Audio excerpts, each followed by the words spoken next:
स्वानंदी, किमया माहिती आहे ना तुला? तुला कशी माहिती असणार म्हणा. अगं किमया म्हणजे तू किमयाला भेटली नाहीयेस ना? आणि आम्ही किमयाला विसरूच शकत नाही. हो का? तुमची फॅमिली फ्रेंड आहे? नाही म्हणजे हो म्हणजे फॅमिली फ्रेंडच आता म्हणावं लागेल.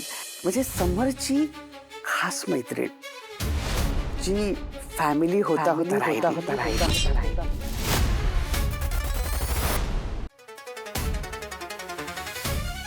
म्हणजे आता तू त्यालाच विचार, मी कशाला उगाच बोलू बाई.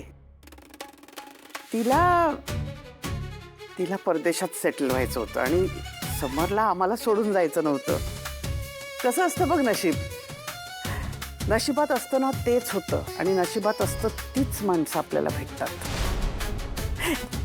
जाऊ दे.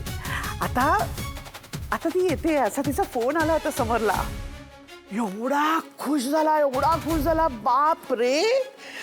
मी तर बऱ्याच वर्षांनी समरच्या चेहऱ्यावर इतका आनंद बघितला. खरंच खूप खुश झाला होता तो. काय झालं स्वानंदी? किमयाचं ऐकून तुला राग आला का? छे अजिबातच नाही. मला राग काय येईल?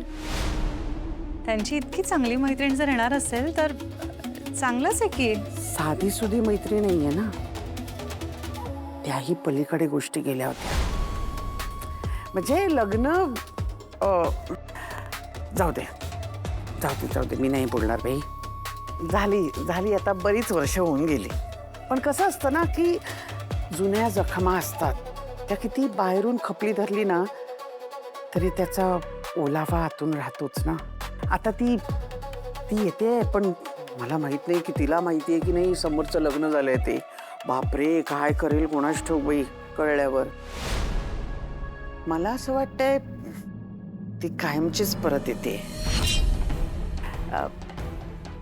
बाई म्हणून एक सल्ला देते, विश्वास ठेव पण लक्षही ठेव. नाही म्हणजे काय उगाच कोणाच्या तरी येण्याने तुमच्या संसारात वादळ नको. आलेच.